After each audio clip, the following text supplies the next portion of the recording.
Madame, Monsieur, bonjour. Merci de nous prêter attention à la une de l'actualité de ce mardi 27 août.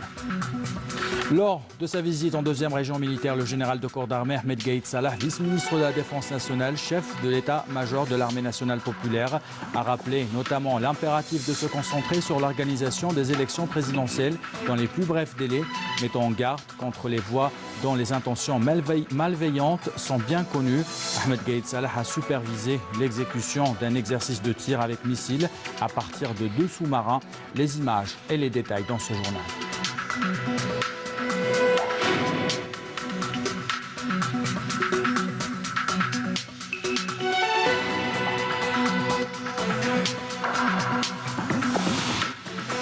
La rentrée scolaire pointe son nez. Le casse-tête pour les parents commence. Nous verrons dans ce journal comment leur choix est fait pour choisir les articles scolaires.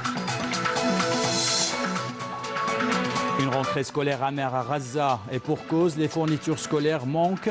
Quand elles sont disponibles, elles sont hors de prix. Nous découvrirons la correspondante de notre envoyé spécial sur place.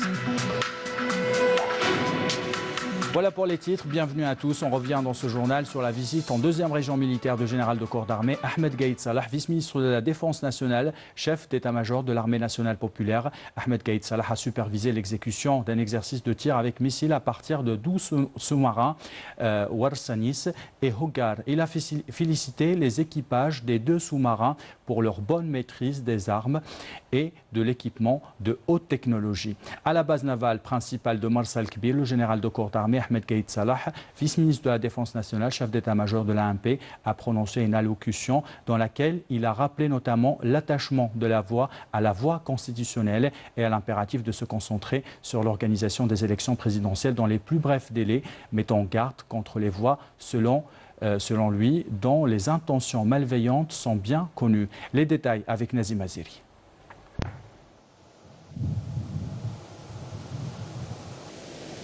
Le général de corps d'armée, accompagné du général-major Meftah Souab, commandant de la 2e région militaire, et du général-major Mohamed Larbi Haouli, commandant des forces navales, a écouté à l'entame un exposé portant sur les étapes de l'exercice exécuté au niveau du polygone de tir relevant des forces navales à la façade maritime ouest à Oran, pour suivre ensuite l'exécution du dit exercice par les équipages des 2 sous-marins. Cet exercice d'essai a pour but de s'assurer du degré d'efficacité opérationnelle de ces 2 sous-marins. Ainsi, le tir a été effectué avec succès en détruisant les objectifs marins avec une grande précision sur une distance de 110 km. Ce qui constitue un autre succès et un autre fruit de la bonne maîtrise par les équipages des différentes armes et équipements, ce qui confirme également le développement et la disponibilité opérationnelle atteints par les forces navales algériennes ces dernières années.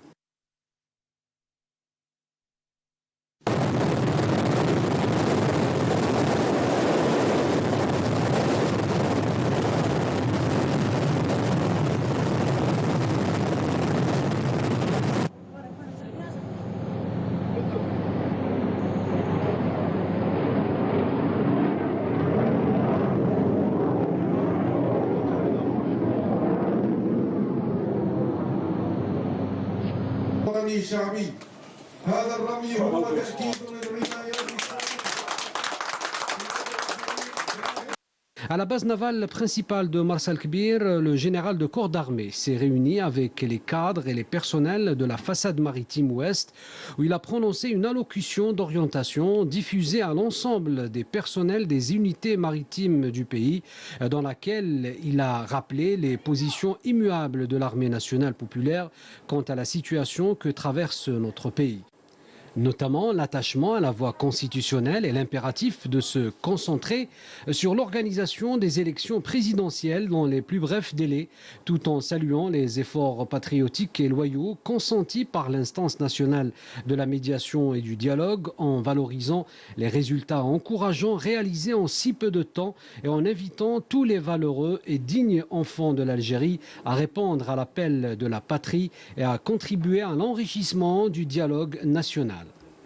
إن المرحلة الإفصالية التي تمر بها بلادنا تتطلب Cette phase cruciale que l'Algérie traverse requiert de la sagesse, de la patience et de la clairvoyance. Une phase dans laquelle l'armée nationale populaire a fait le serment d'accompagner le peuple, les institutions de l'État et le processus de dialogue selon une approche bien étudiée, confirmant à chaque fois ses positions immuables envers la nation et le peuple et mettant en garde contre toute atteinte aux intérêts suprêmes de la nation qui ne peuvent en aucun cas faire l'objet de surenchères. Cette approche s'articule sur la primauté de la légitimité constitutionnelle à travers l'organisation d'élections présidentielles transparentes dans les plus brefs délais, afin d'éviter toutes les phases de transition dont les conséquences sont périlleuses, clamées par certaines parties qui n'ont d'autre objectif que l'aboutissement de leurs intérêts étroits et ceux de leurs maîtres. Des partis qui commencent à être démasqués et nous avons des informations confirmées de leur implication et que nous dévoilerons au moment opportun. Je dis cette approche qui appelle à la voie du dialogue rationnel, sincère et sérieux, jouit de l'appui de la majorité des composantes du peuple algérien comme étant le moyen le plus adéquat à même de préserver les intérêts suprêmes de la nation, ce qui a été confirmé par Monsieur le chef de l'État dans son message adressé au peuple algérien à l'occasion de la journée du Moudjahid. À ce titre précisément, je tiens à saluer les efforts patriotiques et sincères consentis par l'instance nationale de la médiation et du dialogue et je valorise les résultats encourageants réalisés en si peu de temps, comme je tiens à remercier tous ceux qui ont répondu à l'appel de la patrie partant de leur sincère loyauté et de leur profonde conviction que l'Algérie, dont les terres ont été irriguées par le sang pur des millions de chouhada, saura s'en sortir avec l'aide d'Allah le Tout-Puissant et triompher comme elle l'a toujours fait. Dans ce cadre précisément, je salue tous les efforts fournis pour faire avancer le dialogue et trouver une sortie rationnelle et objective de la crise actuelle, tout comme nous réitérons encore une fois nos appels aux enfants loyaux et sincères, mus par les bonnes intentions et jaloux de l'Algérie, à unir leurs forces tel un seul homme et répondre à l'appel de la patrie sans plus tarder pour contribuer à l'enrichissement de ce dialogue national de manière à garantir l'organisation des élections présidentielles dans les plus brefs délais, dans un climat de transparence, d'honnêteté et de respect de la volonté populaire dans l'élection d'un président de la République au service de son pays et de son peuple avec fidélité et abnégation qui jouira de toutes les prérogatives pour concrétiser les aspirations du peuple et qui mènera notre pays vers l'avenir escompté. Le général de corps d'armée a mis en garde contre des voix dont les intentions malveillantes sont bien connues, qui ont vendu leurs âmes pour servir les intérêts de la bande et ceux de leurs maîtres, et qui œuvrent par tous les moyens à entraver le travail de l'instance nationale de la médiation et du dialogue, notamment en tentant d'imposer des conditions irréalisables et des exigences rejetées dans leur totalité et en faisant la promotion de l'idée de la négociation au lieu du dialogue et de la désignation plutôt que l'élection.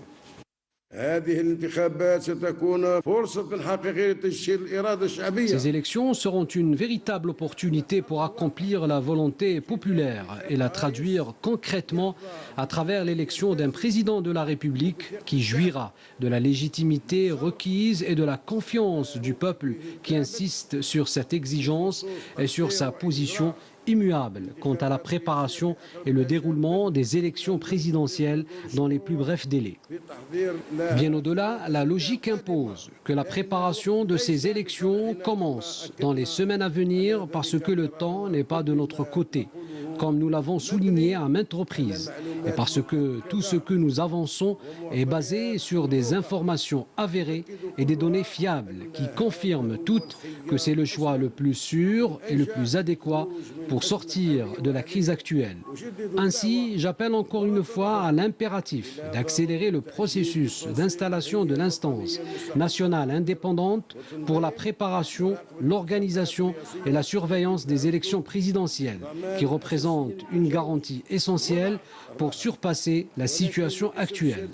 Cependant, et bien malheureusement, au moment où les fidèles et sincères enfants de cette patrie appellent à poursuivre la consolidation de la cohésion nationale et multiplient les efforts en privilégiant l'intérêt suprême de la nation, quelques voix fourbes dont les intentions malveillantes sont bien connues et ont vendu leurs âmes pour servir les intérêts de la bande et ceux de leurs maîtres, œuvrent par tous les moyens possibles à entraver le travail de l'instance nationale de la médiation et du dialogue.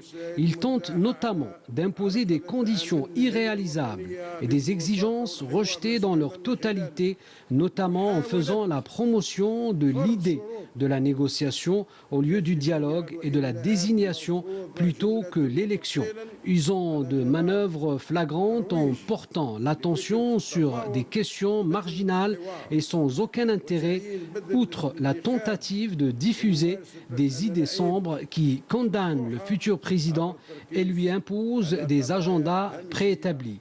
Et c'est là une pratique inacceptable, car incompatible avec les dispositions de la Constitution qui est claire dans ce domaine et qui limite les prérogatives du président élu en dépit du fait que, suite à son élection, il aura obtenu la légitimité de l'urne et jouira de la confiance du peuple qu'il a choisi sur la base d'un programme défini. Toutes ces manigances visent à perturber le processus du dialogue et de l'orienter pour servir les intérêts personnels de la bande. Comme je tiens à adresser à cette occasion aux hommes de la justice notre reconnaissance et nos encouragements pour les efforts qu'ils fournissent dans la lutte contre la corruption, et nous réitérons notre engagement au sein de l'armée nationale populaire à les accompagner et à leur assurer les garanties nécessaires à l'exécution de leur noble mission, loin de toute forme de pression, car la justice, qui est le pilier de l'état de droit, a recouvré grâce à Allah, le Tout-Puissant, ses prérogatives, son indépendance et son véritable rôle, et ces hommes sont déterminés et résolus à faire appliquer scrupuleusement la loi contre les conspirateurs à travers le traitement de tous les dossiers sans exception, y compris ceux restés au fond des tiroirs et des oubliettes, comme je l'ai souligné lors de précédentes occasions. Le général de corps d'armée a tenu enfin à féliciter les équipages des deux sous-marins pour leur bonne maîtrise des armes et des équipements de haute technologie, tout en soulignant les grands efforts consentis dans le but de développer les capacités des forces navales en tant que composante essentielle de nos forces armées. L'exécution de ces exercices d'essai constitue l'une des méthodes les plus efficientes à travers lesquelles on peut superviser et juger le degré d'assimilation des programmes de préparation au combat, outre la fiabilité de la formation dispensée à plus d'un niveau et sa compatibilité avec les missions confiées. À ce titre, je dois souligner, voire attirer l'attention sur le fait que parmi les méthodes les plus efficaces pour l'assimilation des exigences d'une parfaite exploitation du matériel et des équipements modernes mis à disposition s'avère la persévérance dans la concrétisation des programmes de préparation au combat.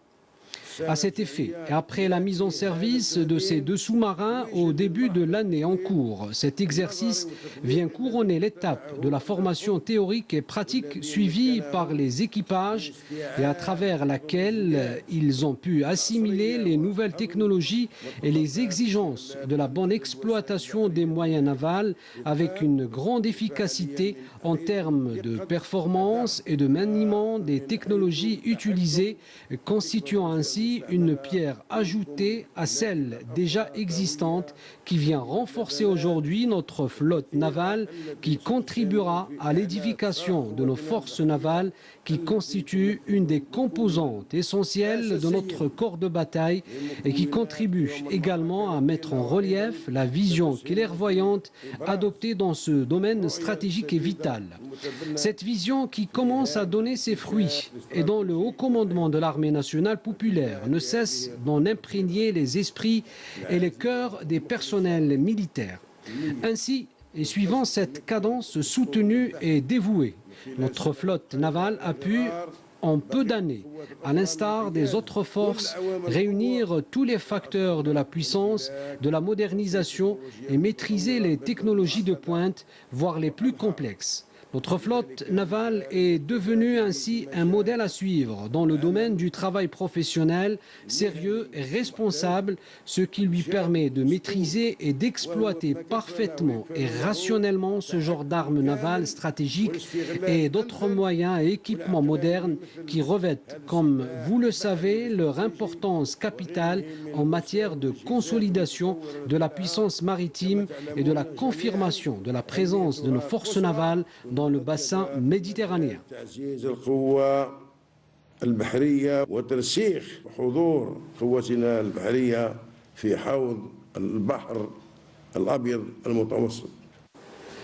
À l'issue de la rencontre, le général de corps d'armée a écouté les interventions des cadres et des personnels de la façade maritime ouest qui ont exprimé leur fierté de ces acquis de grande valeur mis au service de la flotte de nos forces navales.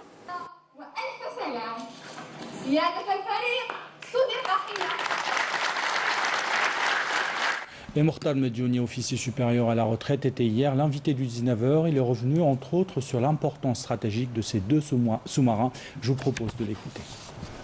L'armée nationale populaire a connu pratiquement durant ces 15-20 années les dernières, depuis que M. Gaïd Salah, chef d'état-major de l'armée nationale populaire, est la tête de cette armée, elle a connu une modernisation assez importante, une formation aussi de la ressource humaine qui était la base de cette... Parce que vous savez, on peut acquérir n'importe quel système, si on ne forme pas les hommes, si on n'a pas les hommes qu'il faut, on ne pourra pas maîtriser ces technologies.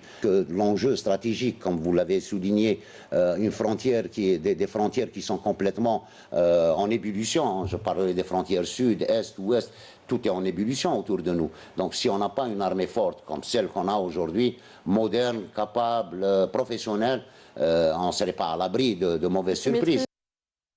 Et conformément aux directives du Haut Commandement de l'Armée nationale populaire et dans le cadre de l'exécution du programme de coopération militaire bilatérale algéro-russe 2019, le croiseur lance-missile russe Marshal Ustinov 055 a accosté hier au port d'Alger pour une durée de 4 jours. Une visite de courtoisie sera effectuée par le chef de cette mission, le colonel Nasser Boutara, commandant de la façade maritime.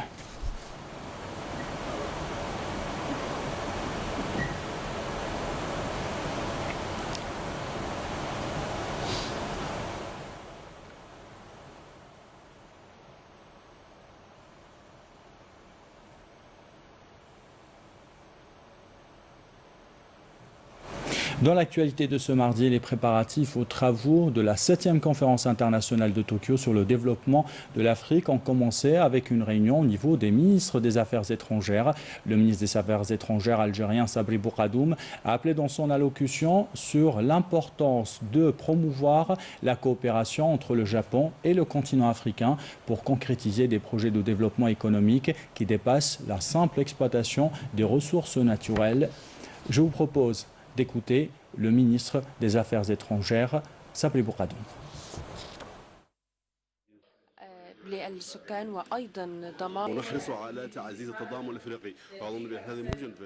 هذه قمة أولا على مستوى الرؤساء ونلاحظ أن هناك مشاركة. C'est un sommet qui regroupe les présidents. Il y a une grande participation de chefs d'État et de gouvernement et ceci traduit l'importance accordée à cette importante réunion.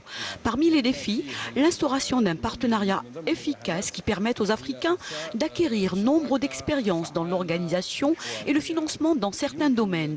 La lettre de l'Algérie est un partenariat win-win. L'Afrique ne peut être appréhendée uniquement comme un continent de matières premières, mais comme un partenaire avec lequel on doit développer le partenariat. Et dans ce sillage, je me dois de relever la participation pour la première fois de l'Union africaine avec tous ses 55 pays, y compris le Sahara occidental.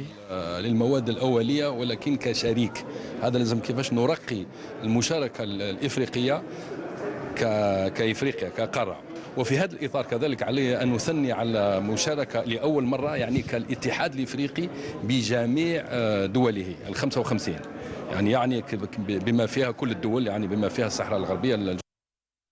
Et justement, le ministre des Affaires étrangères sahraoui participe lui aussi à ce sommet. Dans son intervention, il a qualifié cette participation comme une victoire pour la cause sahraoui. Je vous propose de l'écouter. La présence de la RAST à Yokohama pour participer à la conférence internationale de Tokyo sur le développement de l'Afrique prouve que la République sahraoui a toute cette place, non pas uniquement sur le plan régional, mais aussi sur le plan international. Après notre présence à Abidjan, à Maputo et à Bruxelles, où la République arabe sahraoui a participé aux côtés du Maroc aux travaux dans le sommet relatif au développement du partenariat avec l'Union européenne, avec le Japon et avec les pays de la Ligue arabe à Malabo en 2015. Voilà aujourd'hui que la RAST participe dans ce sommet réunissant l'Union africaine et le Japon, ce qui dénote que notre pays dispose d'une place parmi les nations et personne ne peut l'arrêter. La RAST et le peuple sahraoui ont le droit d'exister au même titre que les autres pays du monde.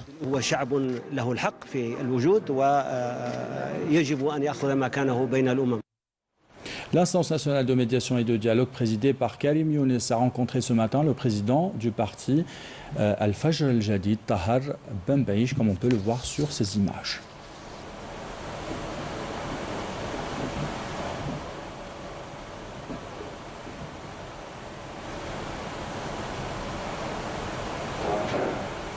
Et toujours à propos du dialogue, on vous propose d'écouter la réaction de certains citoyens recueillis par nos équipes. نزيهة لازم الصندوق والناس اللي راهي تحب التعيين ما كاش تعيين كاين صندوق نفوطيو الرئيس توافقي يبان ان شاء الله وبربي وكاين رجال كاين ناس تخدم كاين ناس تخدم في الليل وفي النهار حنا انا كمواطن جزائري حر راني مع الانتخابات النزيهة. نحن نشجع ونؤيد كل شيء يقوي الحوار ويسرع بإجراء انتخابات حرة ونزيهة ونظيفة الرئيس الجمهورية الجزائرية الديمقراطية الشعبية. من بين المطالب هذا المطلب الأول أنه الحوار هذا نثمنوا اللجنة هذه ونثمنوا لجنة الحوار ونثمنوا الدور اللي راهي تقوم به، لكن لازم الإسراع في عملية الانتخابات، لازم الإسراع في عملية الانتخابات. كاينين انتهازيين انا شفتهم كاينين انتهازيين مانيش الفو لازم نكبروا بالنا نثقلوا حاجه بحاجه نشوفوا واش راه صار يعني لازم تكون فيها انتخابات ويكون فيها الرئيس لازم نتحاوروا نتقبلوا بعضنا وما نضيقوهاش على بعضنا لازم نحملك وتحمليني. حابين انتخابات نتمناو نخرجوا هكذا من الغرقه ونوليو كبلاد متطوره ان شاء الله بالحوار بانه الشعب يتفهم هذا الشيء، وطبعا نختاروا الانسان المناسب اللي يحكمنا ويحكم بلادنا ويرجعها بلاد مليحه. لازم الانتخابات رئاسيه، ما نبقاوش يعني دوله بغير رئيس، لازم يكون فيها رئيس. لما رحناش للانتخابات واش نقعدوا نديروا؟ نبقاو غير نهضروا. انا نقول الحاجه اللي يعني المواطن لازم يفيق بها، اللي رانا في دخول اجتماعي، دخول مدرسي، ولادنا نخموا على مستقبل ولادنا هي الاساس. نفوطيو لازم انتخابات على مصلحه البلاد، هذه لازم. دوك حنا شحال نقعدوا هكذا، شحال نقعدوا عاشك شحال لازم يكون رئيس. نمشوا لانتخابات نزيهه ان شاء الله وجينا راجل مصلح، وهذا راه نصر رباني، ربي راه يزيد يعطينا ثاني راجل مصلح ورانا خير الناس. Dans le développement, dans le volet du développement, dans ce journal, à Gelfa, il est question d'infrastructures de base. Des tronçons routiers se prolongent vers le Grand Sud. Le train, un moyen de transport écologique, sifflera bientôt dans de nouvelles stations. Le ministre des Travaux publics, Moustapha Korabi, a visité d'autres projets et a écouté les doléances des citoyens. Manel Boutouaba.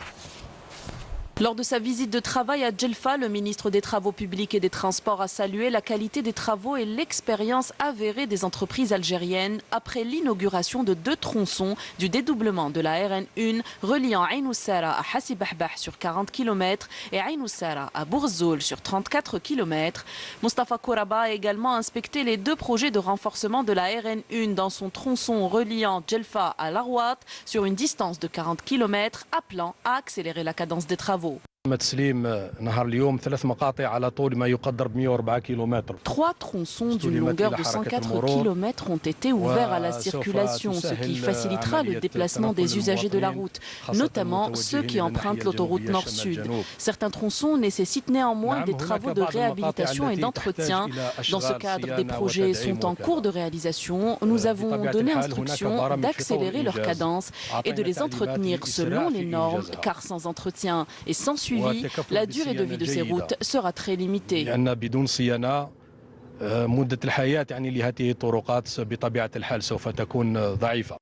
Après avoir écouté des explications détaillées, notamment sur les projets des lignes ferroviaires dans la wilaya de Djelfa, dont l'achèvement de certaines est prévu en 2020, Koraba a exigé que les travaux soient accélérés en recourant au système de travail journalier. Au niveau de la wilaya de Djelfa, il y a 4 projets de lignes ferroviaires qui sont actuellement en cours de réalisation d'une longueur totale de 600 km. Les travaux avancent à une cadence rapide. Aujourd'hui et après nous être tranquilles du taux d'avancement des travaux justement, nous avons donné des instructions afin d'achever ces projets aussi vite que possible. Il a d'ailleurs été convenu qu'à partir du premier trimestre de l'année prochaine, ces projets commenceraient à être livrés progressivement. Au terme de sa visite, le ministre s'est enquis du projet de réalisation d'une école des métiers et des travaux publics qui devrait être réceptionnée dans 3 ou 4 mois. Il s'est également entretenu avec des jeunes de la région et a écouté leurs préoccupations et leurs doléances tout en s'engageant à y proposer des solutions concrètes dans les plus brefs délais. Et on vous parle dans ce journal de la production et de la consommation d'énergie à Alouette. Sur place, le ministre de l'Énergie, Mohamed Akrab, a insisté sur la priorité de recruter les locaux dans les entreprises pétrolières. Nassim Ben Saïdi. Avec une production énergétique estimée à 900 MW, la wilaya d'Alouette continue à enregistrer des perturbations dans la distribution et l'approvisionnement dans le réseau électrique. Lors de sa visite dans la région, le ministre de l'Énergie, Mohamed Akrab, a insisté sur la nécessité de réaliser de nouvelles infrastructures énergétiques permettant d'en finir avec les dysfonctionnements et les points noirs. Le grand défi aujourd'hui pour nos équipes de l'entreprise Sonelgaz est de renforcer le réseau électrique et ce par la concrétisation du projet tracé qui est la réalisation de transformateurs électriques de 30 à 60 kV. Il est question aussi de créer 6 stations électriques qui seront installées à Ouedsouf, ce qui permettra de renforcer le réseau électrique d'environ 60 kV. القرى المجاورة لكي نغطي هذه الشبكة وندعم شبكة 60 كيلو. Dans la commune de Kouinine, le ministre a inspecté également le centre d'enfûtage de Naftal d'une capacité de stockage de 500 mètres cubes, gaz butane et gaz liquéfié, où il a appelé à assurer aux citoyens l'approvisionnement en gaz butane à travers la création de points de vente au niveau des 300 communes de la wilaya. On doit les faire, on doit faire ça, on doit réussir cette année. Le premier responsable du secteur a aussi écouté les préoccupations et doléances des jeunes de la région relatives au recrutement par la société pétrolière.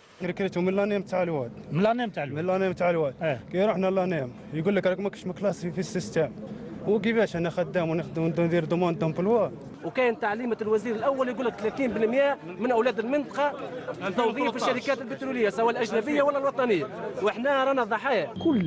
La priorité sera accordée aux ingénieurs de la wilaya de Ouedsouf pour tous les projets qui sont en phase de réalisation dans la région. Nous allons suivre de près avec le Wali toutes les opérations de recrutement afin de mettre toutes les chances du côté des jeunes de l'Oued pour qu'ils soient les premiers à être recrutés dans ces projets énergétiques prévus dans cette région.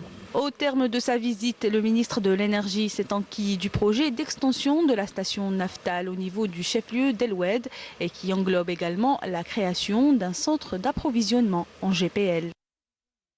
Ce communiqué maintenant du ministère de la Défense nationale dans le cadre de la lutte antiterroriste et dans le cadre aussi de la sécurisation des frontières et grâce à l'exploitation de renseignements en détachement de l'armée nationale populaire a découvert hier lors de patrouilles et de fouilles menées près des frontières de Tamanrasset.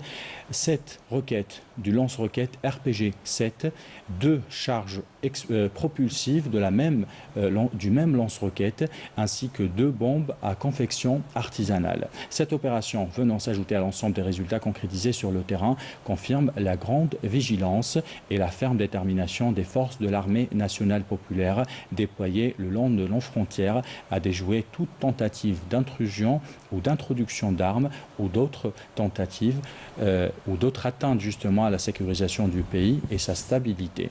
Et dans le cadre de la lutte contre la criminalité organisée, dans la dynamique des opérations visant à contrecarrer des propagations ou la propagation du fléau de narcotrafic dans notre pays, un détachement de l'armée nationale populaire en coordination avec des éléments de la gendarmerie nationale et des services de douane algérienne a saisi hier à Bachar une grande quantité de kif traités s'élevant à 5 quintaux et 53 kg. D'autre part, un détachement de l'armée nationale populaire a intercepté à Ingezem un pistolet mitrailleur de type Kalachnikov, une quantité de munitions, 6 morceaux de TNT, 6 capsules de détonation, 2 mètres de cordon détonateur, 4 groupes électrogènes, 5 marteaux-piqueurs ainsi que 4 groupes électrogènes et 8 marteaux-piqueurs ont été saisis à Janet. À Annaba, des éléments de la gendarmerie nationale ont déjoué une tentative d'immigration clandestine de 10 personnes, tandis que 24 immigrants clandestins de différentes nationalités ont été appréhendés à Ain Salah. Fin de ce communiqué du ministère de la Défense nationale.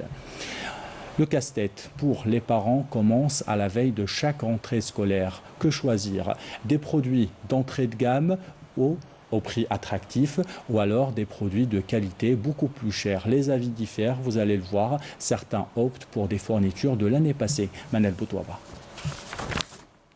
La rentrée scolaire se profile. Les grandes surfaces, magasins et autres marchés populaires sont pris d'assaut par les parents qui devront, comme chaque année, casser leur tirelire pour pouvoir acheter un trousseau scolaire à leurs enfants. Pour celui qui n'a qu'un seul enfant, c'est faisable, mais pour ceux qui en ont plus, ça risque d'être compliqué. Vous avez par exemple un cartable de ce genre qui est au prix de 1400 dinars, sans compter les affaires. Beaucoup de familles ressortent les affaires qui leur restent de l'année dernière pour les réutiliser cette année. Moi, je préfère acheter des affaires de qualité que je pourrais garder toute l'année au lieu d'en racheter à chaque fois, quels que soient les prix. Un large choix est proposé, il y en a pour tous les goûts et pour toutes les bourses. On essaye de choisir des tabliers et des affaires avec des prix abordables selon notre budget.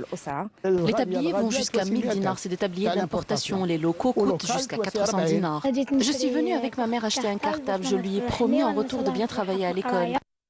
Le décor est donc planté, les parents devront mettre la main à la poche pour pouvoir assurer une rentrée scolaire normale à leurs bambins. Et la rentrée scolaire n'a visiblement pas le même goût partout. À Gaza, l'embargo prive les habitants de tout ou presque. Les familles des enfants qui n'ont pas été incarcérés par l'occupant israélien peinent à acheter des fournitures scolaires, des fournitures hors de prix. Le reportage de notre envoyé spécial Wissam Abouzeid, commentaire signé Naïma Chekchek. Malgré toutes les conditions politiques et humaines qu'endure le peuple palestinien, le commencement de l'année scolaire débute avec force pour les élèves au nombre d'1 300 000. Une rentrée scolaire défiant tous les affres de la colonisation israélienne.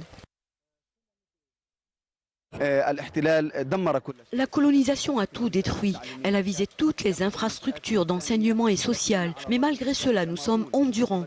Et nous avons commencé notre année scolaire à la date prévue malgré les grands et nombreux défis auxquels nous sommes confrontés. Cette saison scolaire se fait alors que les élèves souffrent des nombreux checkpoints dressés autour de la bande de Gaza et d'Al-Quds. Et alors aussi que le ministère de l'Éducation et de l'Enseignement n'est plus à même d'offrir de nouvelles écoles et d'assurer les salaires des enseignants. Ceci alors que les parents également ne peuvent plus acheter d'habits ni d'affaires scolaires à leurs enfants. La situation économique est très difficile et il en est de même de la situation matérielle des gens. Il n'est pas évident d'acheter habits et fournitures scolaires. C'est très dur. La colonisation israélienne a privé 220 enfants de la scolarité, des enfants qui croupissent dans les geôles de l'occupant. Il faut user de pression pour rendre possible le droit de ces enfants palestiniens à l'éducation. Fondamentalement, il n'est pas du tout permis d'incarcérer ces enfants. Israël dénie tous les droits de l'enfant inscrits dans la charte onusienne proclamée en 1990.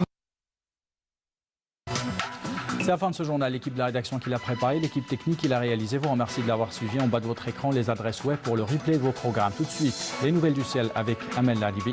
Belle journée.